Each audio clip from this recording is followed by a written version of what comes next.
Buena mañana, tarde, noche, madrugadas, quizás con mate o café, depende del momento en el que nos estemos acompañando.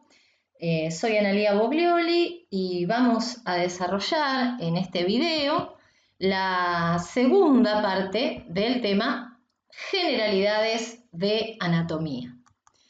En este caso, los temas que vamos a abordar son el sistema esquelético, es decir, osteología, el sistema articular, artrología y el sistema muscular, miología. En un ejemplo claro, este sistema osteomioarticular, de lo que significa construir el conocimiento e ir estudiando por partes y luego lograr integrarlas y razonarlo a eso, pensemos que si tenemos un conjunto de huesos separados, no podrían cumplir con la función que en realidad tiene que cumplir, ¿sí? Entonces, ¿de qué me sirve tener un puñado de huesos sin unirlos? Ahí aparece el sistema articular. La unión de dos o más huesos se va a denominar articulación. Pero si razonamos lo siguiente, ¿cómo van a adquirir movilidad? Porque tengo los huesos unidos, pero sin los músculos estos no podrían moverse. Es decir, los músculos en su estructura tienen la capacidad de contraerse y son los que le van a otorgar movilidad al hueso unido, o a los huesos, perdón, unidos por articulaciones. Vamos a empezar a desarrollar entonces el sistema esquelético. Este sistema se encuentra constituido por hueso y por cartílago. Son tejidos conectivos especializados. Son tejidos conectivos vivos, dinámicos y rígidos. Voy a encontrar cartílago cubriendo las superficies articulares de los huesos y también ubicados en aquellos lugares en los que necesito cierta flexibilidad. Por ejemplo, los cartílagos costales se encuentran unidos al esternón y a las costillas. Si bien una de sus funciones principales es ser el sistema de sostén, de soporte y de movilidad, cumple con otras funciones, por ejemplo, la de protección. Y pensemos en aquellas cajas óseas, como por ejemplo el cráneo, que va a proteger al encéfalo, la cavidad torácica, que va a proteger órganos nobles como lo son el corazón, los pulmones, los grandes vasos que se encuentran en su interior, y la pelvis ósea hace lo propio con parte del sistema reproductor, como así también del sistema urinario. Otras de las funciones importantes las lleva a cabo el tejido hematopoyético de la médula ósea. Este tejido va a producir células sanguíneas. Estas son plaquetas, leucocitos, glóbulos rojos. Y además otras de las funciones del hueso es el almacenamiento de calcio. Si miramos la configuración interna de los huesos, nos encontramos con un tejido óseo compacto periférico cubierto por el periósteo y un tejido óseo esponjoso o trabecular formado por laminillas que limitan espacios conectados entre sí. Y vamos a encontrar obviamente ese tejido hematopoyético que les nombré hace un ratito, que es la médula ósea, encargada de producir los elementos formes de la sangre. Si nosotros agrupáramos los huesos de acuerdo a su ubicación, nos encontramos con un esqueleto axial o central, porque está cercano al eje longitudinal del cuerpo, formado por el cráneo, la columna vertebral, el esternón y las costillas. Y por otro lado, un esqueleto de tipo apendicular, formado por el miembro superior y el miembro inferior. A su vez, tanto el miembro superior como el miembro inferior tienen una cintura pectoral o una cintura pelviana que les van a permitir unirse al esqueleto axial y una porción libre.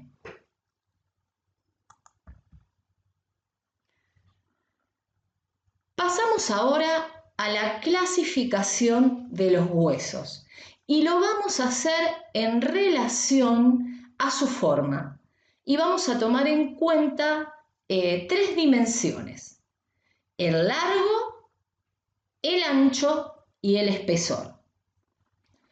Comenzamos entonces por los huesos largos. En los huesos largos va a predominar la longitud por sobre el ancho y el espesor, ¿sí? En los huesos planos, lo que predomina es, además de la longitud, obviamente el ancho, porque estos huesos se pueden denominar o planos o anchos. Entonces, en los huesos planos o anchos predomina la longitud por sobre la longitud y el ancho por sobre el espesor. En los huesos cortos, las tres dimensiones son parecidas, no predomina ninguna, por eso le denominamos cortos. Y entre otros huesos que podemos nombrar dentro de esta clasificación, tenemos los huesos irregulares que tienen formas variadas y particulares, los huesos sesamoideos que reciben ese nombre por su forma, que es la de una semilla de sésamo, y se encuentran anexos a un tendón o a un ligamento determinado. Y los huesos neumáticos, si uno dice neumático, lo relacionamos con el auto, los neumáticos tienen aire y en este caso no es la excepción. Entonces son huesos que presentan cavidades a las que podemos llamar celdas o senos que tienen aire en su interior. Vamos a ver, para hacerlo más sencillo, algunos ejemplos. Vamos a comenzar entonces con los huesos largos, volvemos a retomar, acá va a predominar el largo por sobre el espesor y el ancho, se ve perfectamente, y retomando lo que siempre les digo, que la estructura se relaciona con la función. Si a mí los miembros me permiten extender en realidad mi cuerpo hacia un determinado lugar, necesito estructuras largas. Por ende, estos huesos los voy a encontrar sobre todo a nivel de los miembros. Si bien hay otros huesos que forman parte de los mismos, predominan los huesos largos. En este caso vamos a hacer el ejemplo con el fémur, el hueso más largo que tenemos. Este hueso largo, como todos los huesos largos, tiene diferentes partes. Los vamos a dividir en dos extremos a los que denominamos epífisis, ¿sí?, que van a tener la particularidad de articularse con otros huesos. Fíjense acá lo tenemos al fémur, articulado hacia arriba al hueso ilíaco y hacia abajo se articula con la tibia, ¿sí? Entonces, tengo las epífisis o extremidad superior e inferior en este caso, y tengo la diáfisis o cuerpo. Y entre las epífisis y las epífisis, perdón, y el cuerpo voy a tener una zona a la que vamos a denominar metáfisis. Es importante que sepan esto porque allí se encuentra el cartílago de crecimiento, ¿sí? Y considerando que el área que están cursando se llama crecimiento y desarrollo, podemos suponer que en algún momento van a ver qué hormonas van a actuar sobre ese cartílago de crecimiento para permitirnos crecer. En realidad crece el hueso y obviamente crecemos nosotros a una edad determinada o hasta una edad determinada. Bueno, en su configuración interna que ya la hemos visto, el tejido periférico, tejido óseo compacto, rodeado por periósteo, y a nivel central el tejido óseo esponjoso y la médula ósea. Perfecto. Pasamos ahora a los huesos planos, también denominados anchos. Y volvemos a decir, si la estructura anatómica determina después la función, en este caso los huesos planos o anchos van a permitir formar cajas óseas. Por eso el ejemplo lo tenemos acá en el cráneo. Si bien no está formado por todos huesos planos, son los que predominan. Pusimos, para que ustedes tengan una referencia, el frontal. Esto lo vamos a retomar en la próxima clase cuando veamos cráneo, ¿sí? En la configuración interna, los huesos planos presentan dos láminas periféricas de tejido compacto, de tejido óseo compacto, y en el medio el tejido óseo esponjoso, al que vamos a denominar diploe óseo.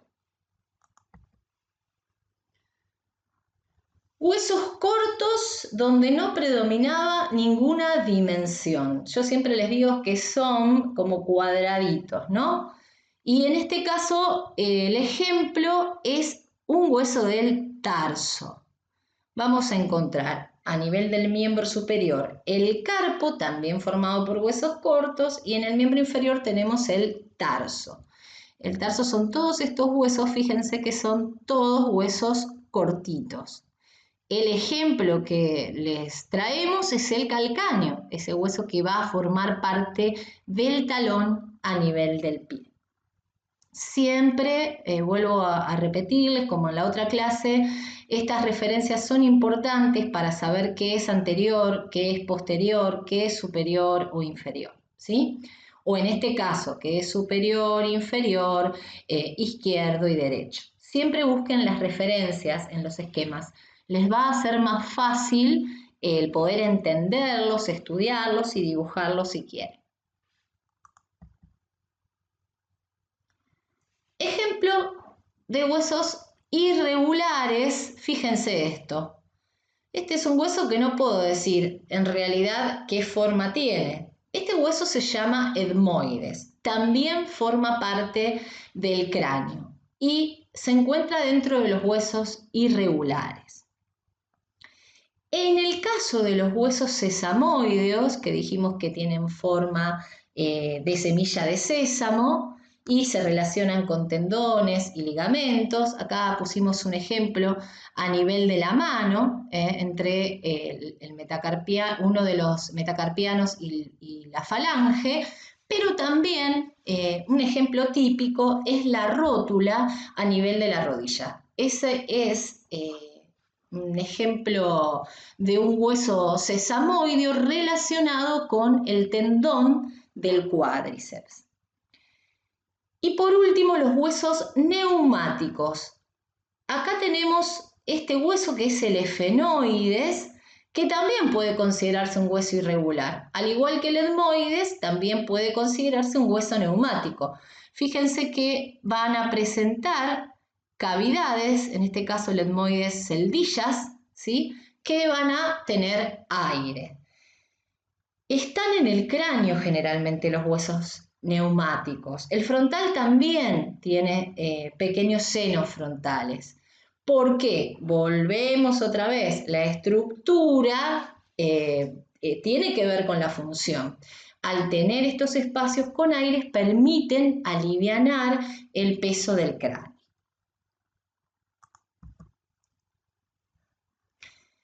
Bien, si ustedes ven la superficie de los huesos, estas no son lisas, tienen diversas irregularidades a las que vamos a denominar accidentes óseos.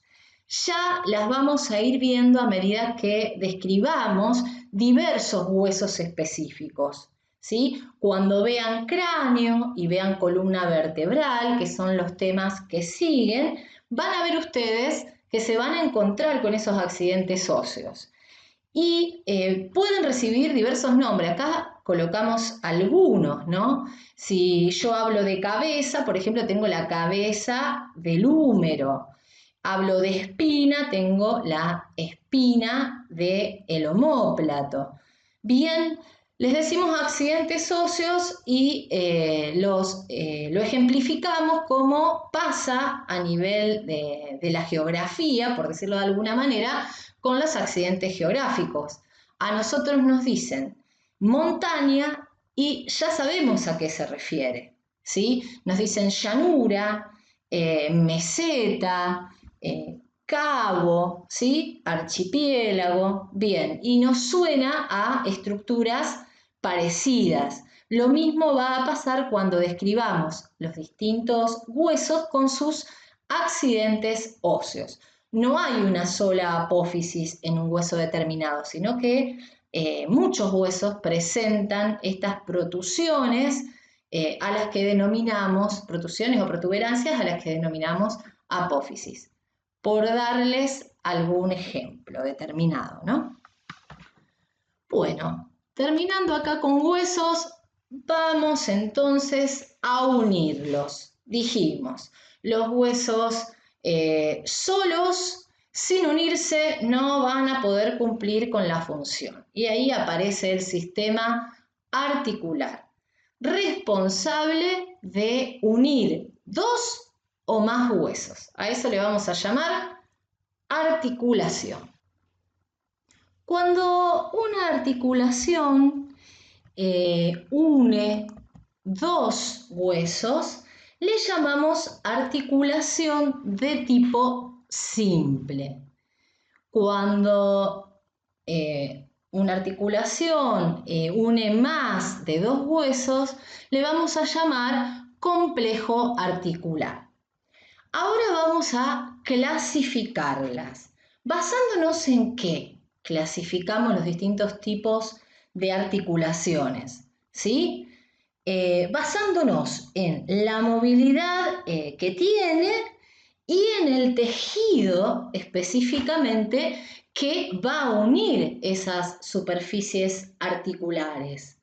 A su vez, también es muy importante considerar cómo son esas superficies articulares. Entonces, las clasificamos de acuerdo a la movilidad, a las superficies articulares y al tejido que va a unir los huesos en cuestión o las superficies articulares en cuestión. Entonces tenemos tres tipos de articulaciones. Articulaciones fibrosas, ya la palabra se los está diciendo, están unidas por tejido fibroso, ¿sí? Estas articulaciones son también inmóviles y se las denomina sin artrosis. El prefijo sin significa con, un poco contradictorio, pero es así. El prefijo sin significa con. Estas articulaciones, entonces, fibrosas, unidas por tejido fibroso. Ahora vamos a ver la subclasificación, que es muy interesante para que ustedes la vean. El otro tipo de articulación son las cartilaginosas. También la palabra se lo está diciendo. Se unen las superficies articulares, se unen los huesos a partir de cartílago hialino o fibrocartílago, ¿sí? Estas también se denominan anfiartrosis o articulaciones semimóviles. Y por último, para ver los tipos de articulaciones, las sinoviales. Se denominan sinoviales porque entre los huesos que unen entre las superficies articulares existe una cavidad articular que contiene líquido sinovial.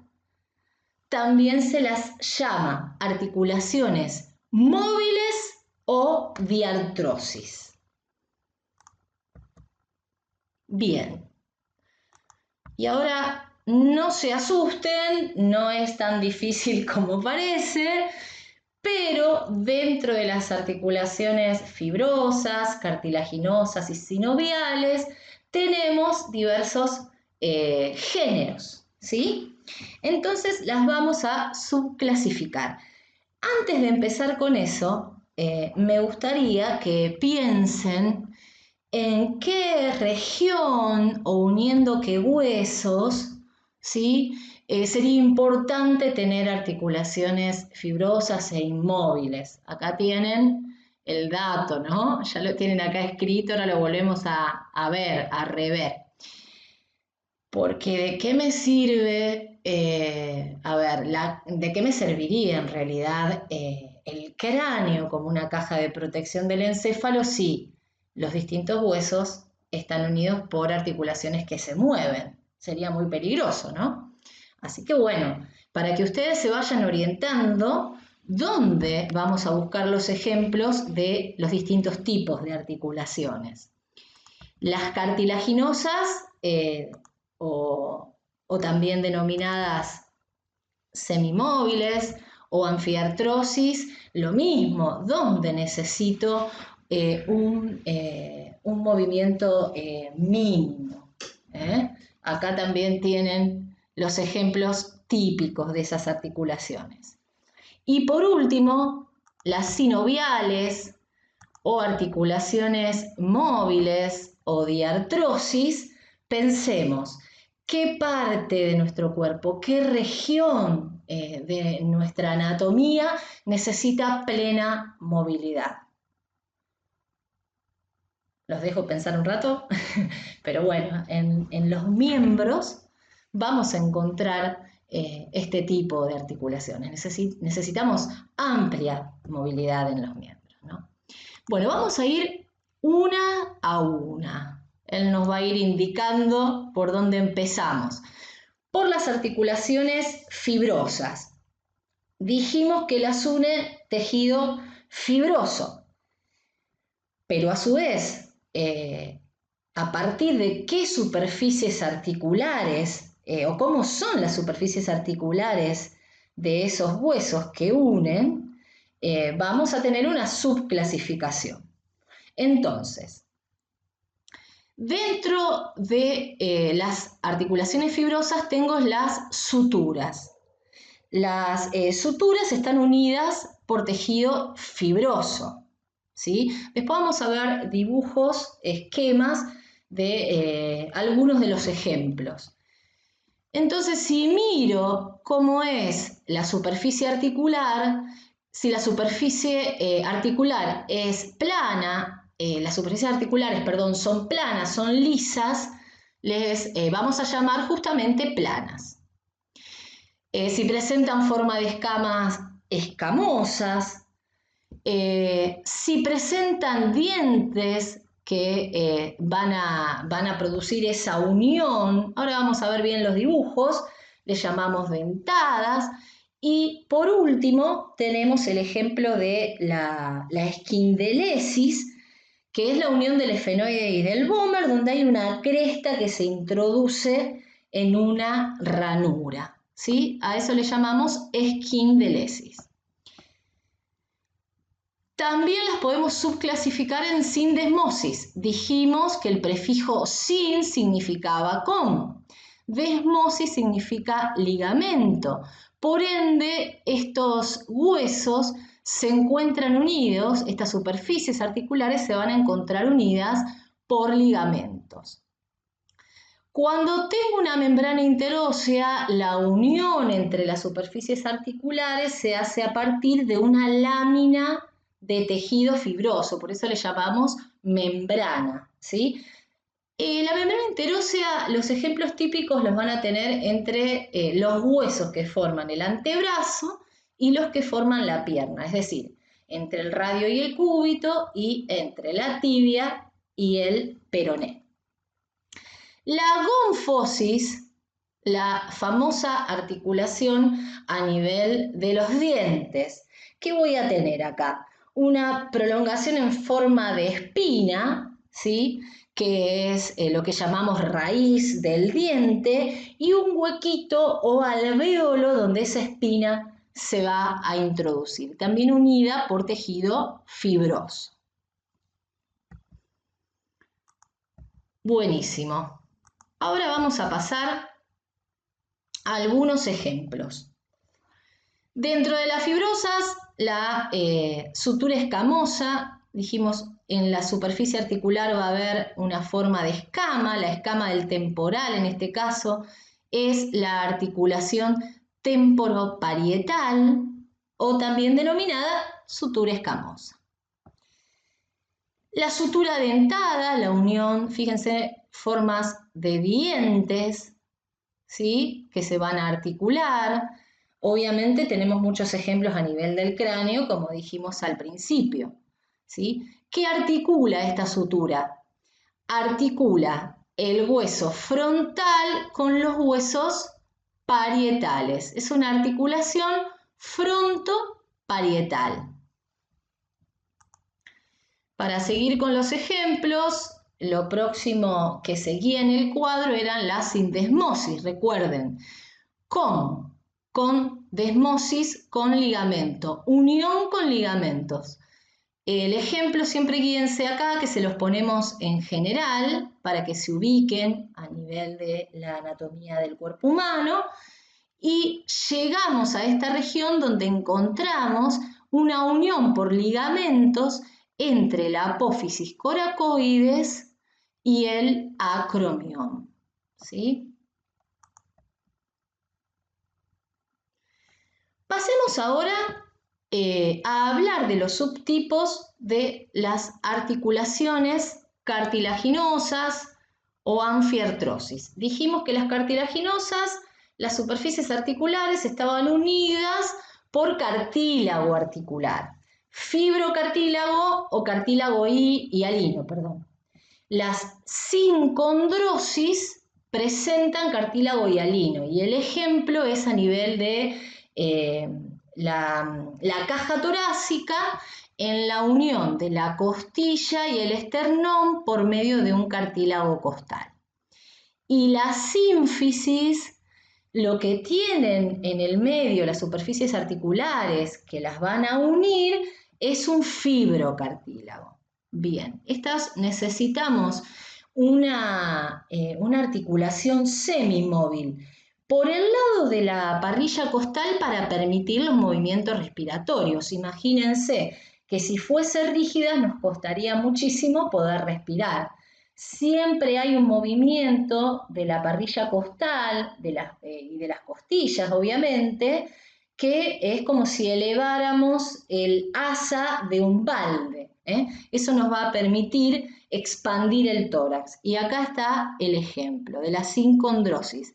Recuerden, sin significa con, sería con cartílago la unión. Y a nivel de la sínfisis pubiana, pubis derecho, pubis izquierdo, en el medio un fibrocartílago, cuando vamos a necesitar ese movimiento, esa articulación semimóvil, por ejemplo, en el momento del parto. Bien. Y ahora vamos a pasar a las sinoviales.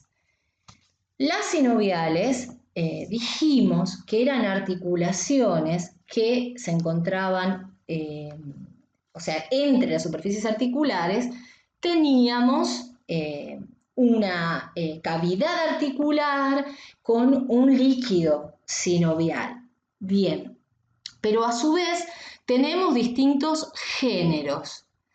Estos géneros se van a referir, fíjense que ya se los dice el mismo nombre acá, cómo son esas superficies articulares.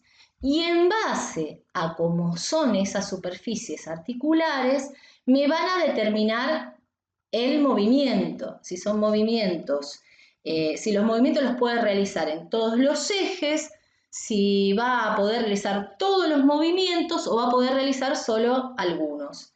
Ya sabemos que son móviles, no son ni inmóviles ni semimóviles, son móviles las articulaciones sinoviales, pero no todas pueden realizar todos los movimientos. Ya se los adelanto, la única que puede realizar todos los movimientos, después los vamos a ver, a los movimientos se los voy a explicar, es esta, la enartrosis o esferoidea. Bien. Y ahora vamos a pasar a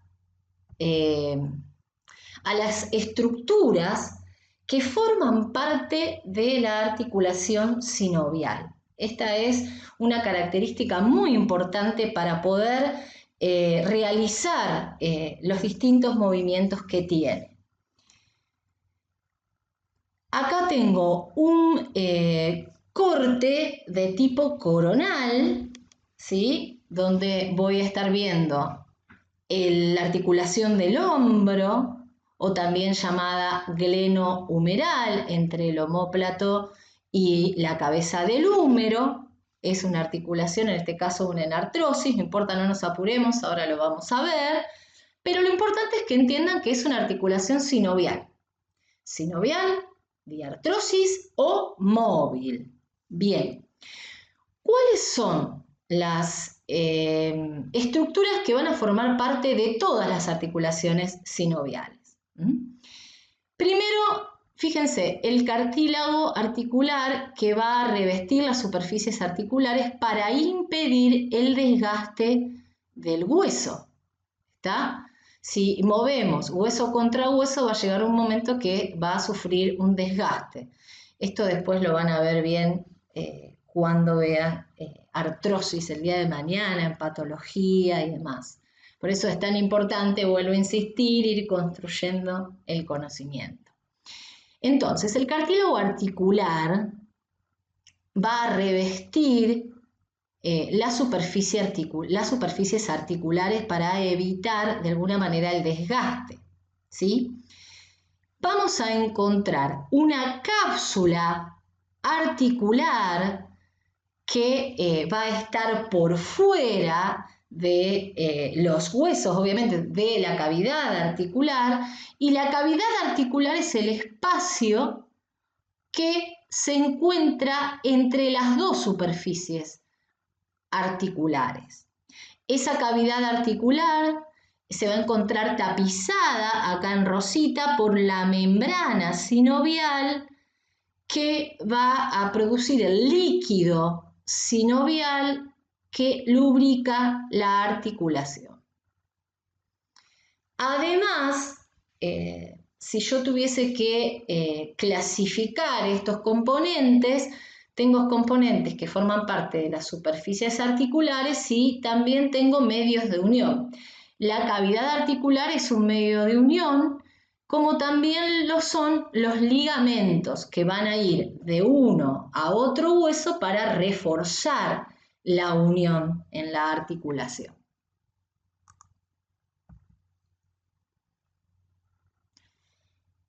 Las articulaciones sinoviales o diartrosis o móviles, dijimos que las subclasificábamos en distintos géneros.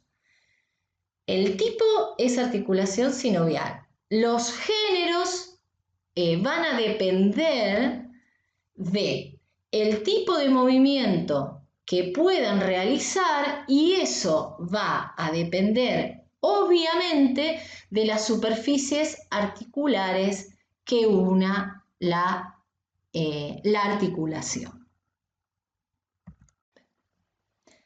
Pero antes de empezar a hablar de los distintos géneros, de las articulaciones sinoviales de acuerdo a sus superficies articulares, me gustaría rescatar un concepto que acá lo vamos a usar mucho, que es el de cóncavo y convexo.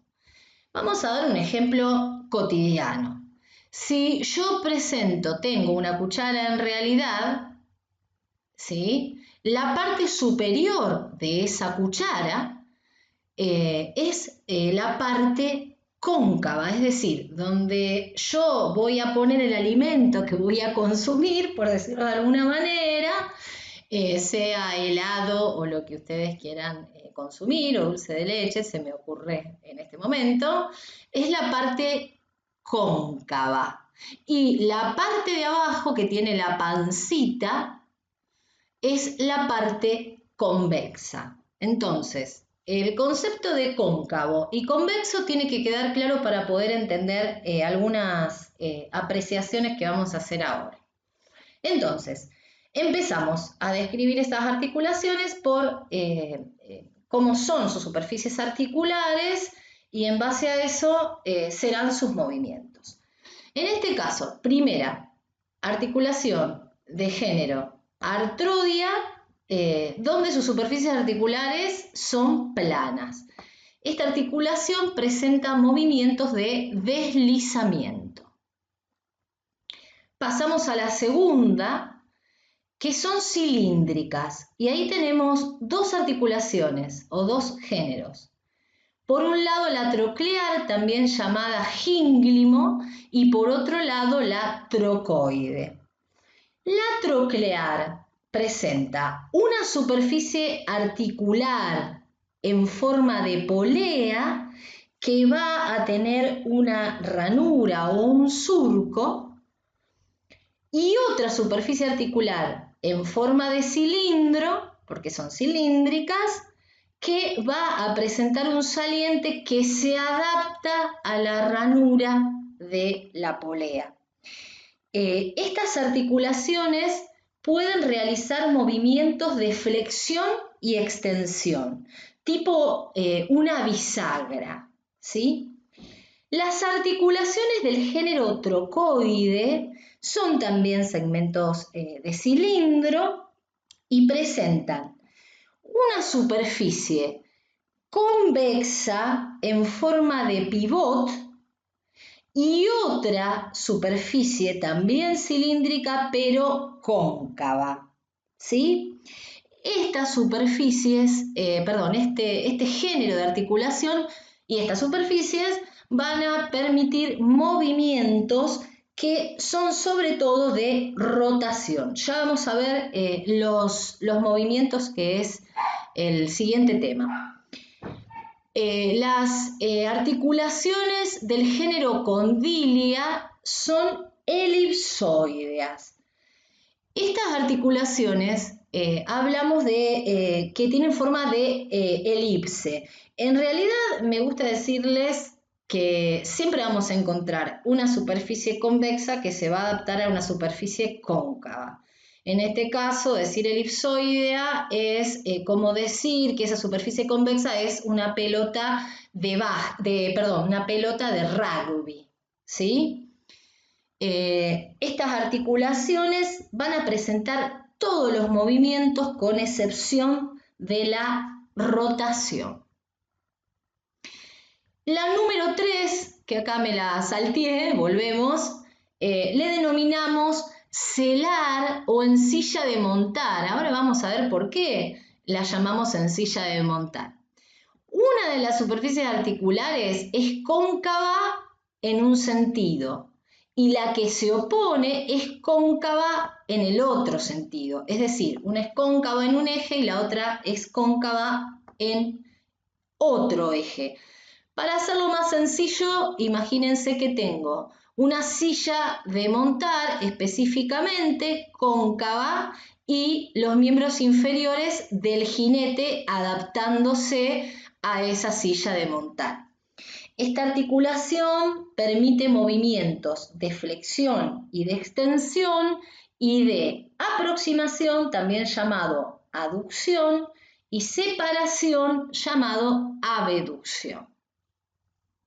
Por último, la reina de esta subclasificación, de estos géneros articulares dentro de las diartrosis, porque esta me permite realizar todos los movimientos. Es la enartrosis o esferoidea. Acá también tengo una superficie convexa, pero en este caso en forma de esfera, como si fuese una pelota de fútbol, y una superficie cóncava también que se adapta y permite que éstas se puedan unir. Bien, dicho esto, vamos a ir a algunos ejemplos. De articulaciones planas o artrodias, ¿sí? Nos ubicamos a nivel del cuerpo humano, a nivel del hombro específicamente, y la articulación plana que une el acromión con la clavícula y se llama acromio clavicular, es una articulación plana o artrodia. Dijimos que permitía movimientos de deslizamiento. Dentro de las cilíndricas vamos a nombrar a nivel del codo, una de las articulaciones es troclear, la articulación entre el húmero y el cúbito. Dijimos que estas articulaciones permitían sobre todo movimientos de flexo-extensión. Y como ejemplo de la trocoide también vamos a ir al complejo articular del codo en la articulación radiocubital superior que une la extremidad superior del radio con la extremidad superior del cúbito. Esta articulación va a permitir sobre todo movimientos de rotación. Entonces es la que me va a permitir la pronosupinación. ¿Recuerdan cuando vimos posición anatómica que dijimos que la palma de la mano estaba hacia adelante en supinación? Pulgar afuera, palma hacia adelante en supinación. Si llevo el pulgar hacia adentro y la palma hacia atrás, estoy en pronación. Y esta articulación va a permitir ese movimiento.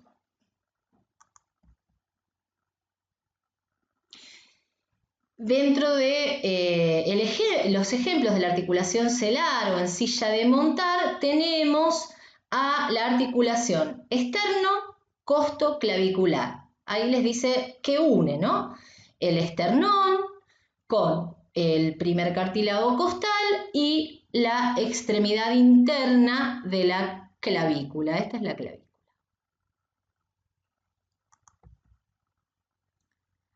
Pasamos ahora a la condilia. El ejemplo clásico es la articulación radiocarpiana o articulación de la muñeca. Acá les pusimos estas fotos para que vean cómo está hecho el esquema. Vuelvo a repetir, muy importante que se puedan ubicar, ¿sí? En cómo están hechos los esquemas. En este caso decíamos una superficie convexa en forma elipsoidea o de pelota de rugby y una superficie cóncava que se opone a la misma. Sobre todo, esta articulación va a permitir todos los movimientos. Con la muñeca podemos hacer todos los movimientos, pero no podemos realizar la rotación. Y por último, las enartrosis o esferoideas, superficie convexa en forma de esfera que se une a una superficie cóncava también que se adapta, ¿no? Acá tenemos la articulación glenohumeral entre el omóplato y la cabeza del húmero. Esta es la más importante dentro de las articulaciones del hombro y permite todos los movimientos. Flexión, extensión, rotación interna, rotación externa, separación y aproximación, y también la circunducción, que es la unión de todos los movimientos. Permite los movimientos en todos los ejes. Y ahora sí, hablemos de movimientos y movámonos un poco gracias a las articulaciones, gracias a que las articulaciones unieron a nuestros huesos. Entonces, dentro de los términos de movimientos que vamos a desarrollar, encontramos el primero, el más simple, que son la flexión y la extensión. En este caso, flexión del miembro superior, extensión del miembro superior. Lo mismo a nivel del miembro inferior. Cuando nosotros realizamos la flexión, lo que estamos haciendo con ella es disminuir el ángulo existente entre dos estructuras, ¿sí? O el ángulo formado entre dos huesos. Esto que ven acá son los ejes sobre los cuales se realiza determinado movimiento, ¿sí? En este caso, en la flexión disminuyo el ángulo y acerco estructuras. En la extensión, acá tengo casi un ángulo llano, las alejo. Acá tengo flexión de antebrazo, extensión de antebrazo. Flexión con disminución del ángulo entre el muslo y la pierna es flexión de la pierna y extensión de la misma. O flexión del tronco que lo acerca al muslo o extensión del mismo que lo aleja. El próximo movimiento es hablar de separación o abducción y el otro término es aducción o aproximación. ¿Qué significa esto? Cuando el extremo distal no articular se va a alejar del plano sagital medio, le llamamos abducción. Cuando se acerca le denominamos aducción. ¿Sí? En este caso el ejemplo del miembro superior y también del miembro inferior.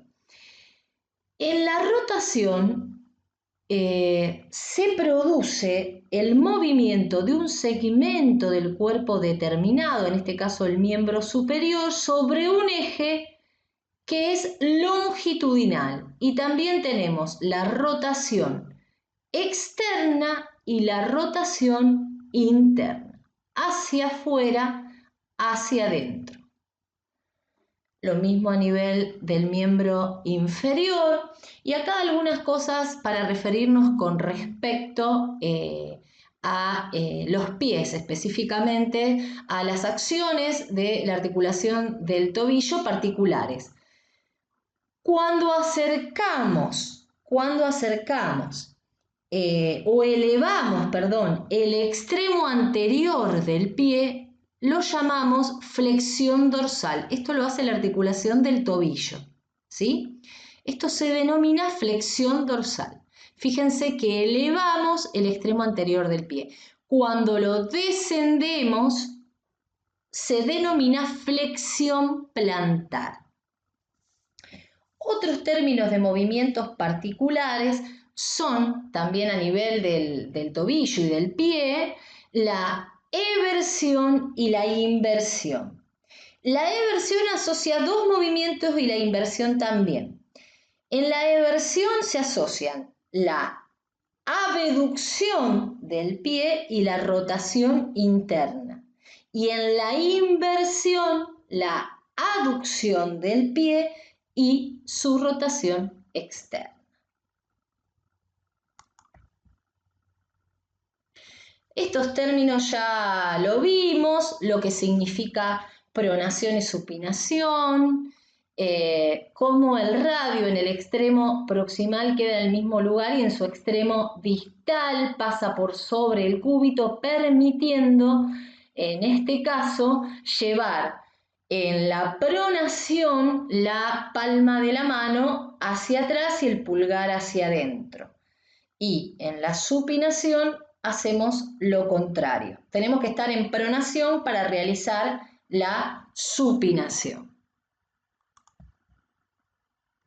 Bueno, otros términos que tienen que ver con la mano, la aducción, es decir, aproximar los dedos o también separarlos a partir de la abducción, la flexión y extensión del dedo y la falange, en este caso la primer falange. También a nivel del pulgar, la flexión, extensión del pulgar y la aducción y abducción del mismo dedo.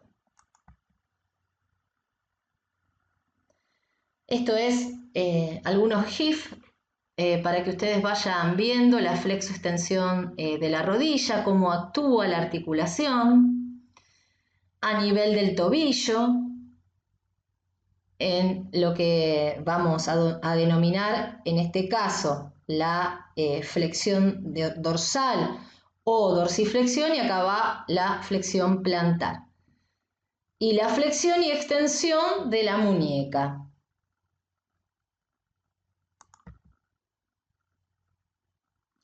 Lo mismo, pero con un ejemplo de los distintos géneros, en este caso la articulación en artrosis o esferoidea. Miren cómo puede realizar todos los movimientos en absolutamente todos los ejes y realiza también la circunducción. Esta es una articulación del tipo condilia o elipsoidea, que también puede realizar todos los movimientos con excepción de la rotación a nivel de la muñeca, como el ejemplo que dimos anteriormente. En este caso, la articulación tarsometatarsiana con un encaje recíproco a nivel del, carpo metacarpiana a nivel del primer dedo pulgar.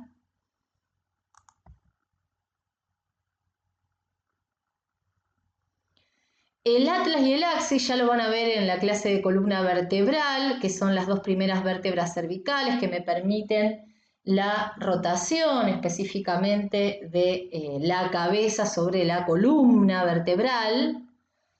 Es una articulación cilíndrica del tipo trocoide y las planas entre las apófisis articulares de la columna que permiten deslizamiento. Y este ejemplo está buenísimo de las trocleares o también denominada gínglimo, con movimientos de flexo-extensión que se las compara con una bisagra, como les dije anteriormente. Pasamos ahora a miología, sistema muscular. Esto va a ser cortito, pero importante también. Vamos a ver los tipos de músculo. Dentro de estos músculos tenemos los músculos estriados, que van a ser los responsables de contraerse y poder lograr todos esos movimientos de las articulaciones. Sin la contracción muscular, las articulaciones no podrían moverse. Así que ahora vamos a seguir con este tema. Entonces decimos que los músculos o el sistema esquelético está formado por formaciones, justamente está formado por estructuras a las que denominamos músculos, ¿sí? Con esta gran capacidad de poder contraerse y disminuir su longitud. ¿Sí? Cada vez que un músculo se contrae, gracias a la estructura que tiene, determina que disminuya su longitud. De esta manera va a poder ejercer una acción sobre la articulación y permitir realizar determinados movimientos. En este caso, si hablamos de los músculos esqueléticos, porque los tenemos que clasificar también. Tenemos tres tipos de músculos. Músculos estriado, esquelético, que forma la mayor parte del sistema esquelético. Es un músculo de tipo rojo y voluntario. Es decir, nosotros podemos, a través del sistema nervioso somático, contraerlo por medio de la voluntad. El músculo estriado cardíaco es el músculo que forma parte del corazón, es rojo y es involuntario, al igual que el músculo liso, que en este caso es blanco pero involuntario también, ¿sí? Es decir, en este caso el músculo liso está regido por el sistema autónomo, el sistema nervioso autónomo. Vamos a explicar las generalidades, esto ustedes después lo van a profundizar, porque lo van a ver la estructura microscópica en histología y van a ver esa función de contracción en fisiología. Decíamos que la mayor parte de los músculos son estriados esqueléticos, ¿sí? Y también dentro de estos músculos tenemos aquellos que son superficiales y músculos profundos. Dentro de los músculos estriados esqueléticos también encontramos distintas formas que les dan distintos nombres. Por ejemplo, este tipo de músculo se denomina músculo fusiforme porque tiene un vientre muscular en el medio y en los extremos son los lugares donde se encuentran los tendones, que son las estructuras que se van a insertar en los huesos. Quiero que tengan en cuenta, porque es muy importante, que si yo voy a volver atrás, a ver si puedo,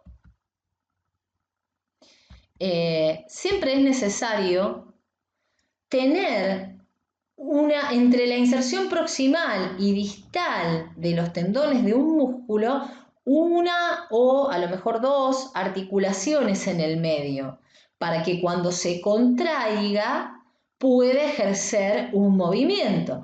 Si yo tengo un músculo que va del húmero al húmero, obviamente no hay ninguna articulación en el medio, no va a producir ningún tipo de movimiento y sería en vano que así fuera. Así que cada vez que vean un músculo en su inserción proximal y en su inserción distal, tengan en cuenta que siempre va a tener alguna articulación a la que movilizar.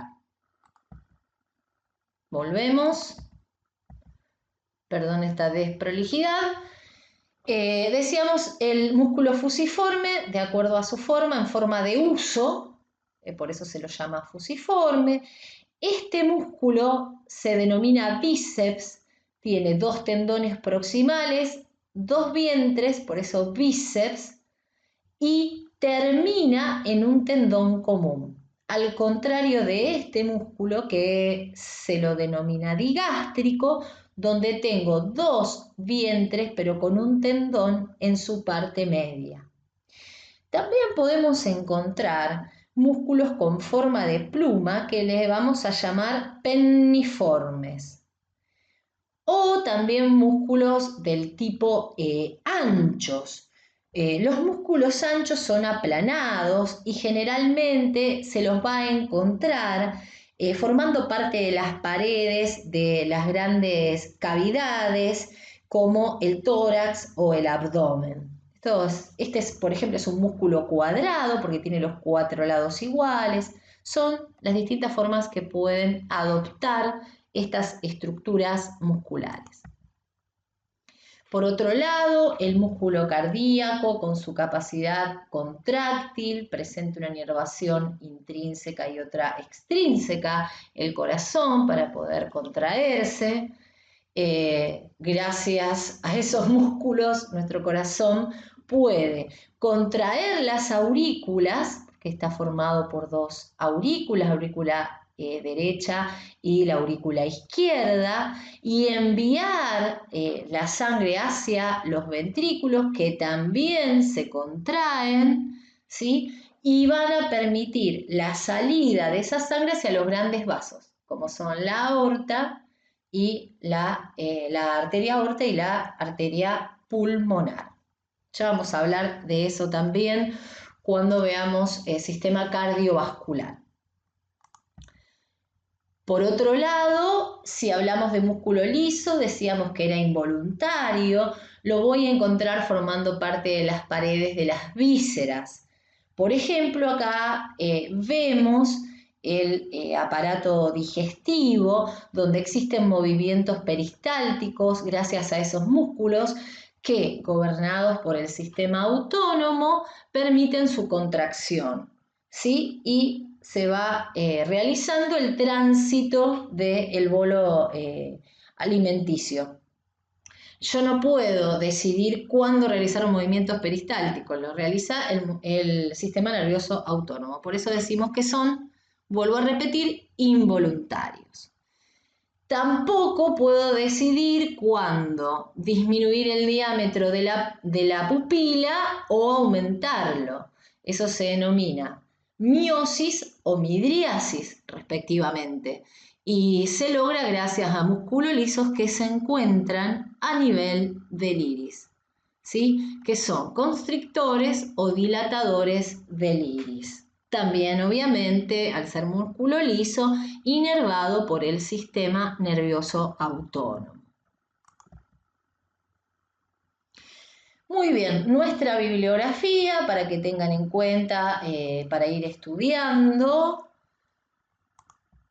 Y bueno, les quiero dar las gracias, sigámonos acompañando para poder estudiar y aprender anatomía. Y bueno, nuevamente les muestro a los responsables de los ladridos que por ahí puedan salir de fondo. Un abrazo grande para todos y todas. Nos encontramos seguramente en algún próximo video.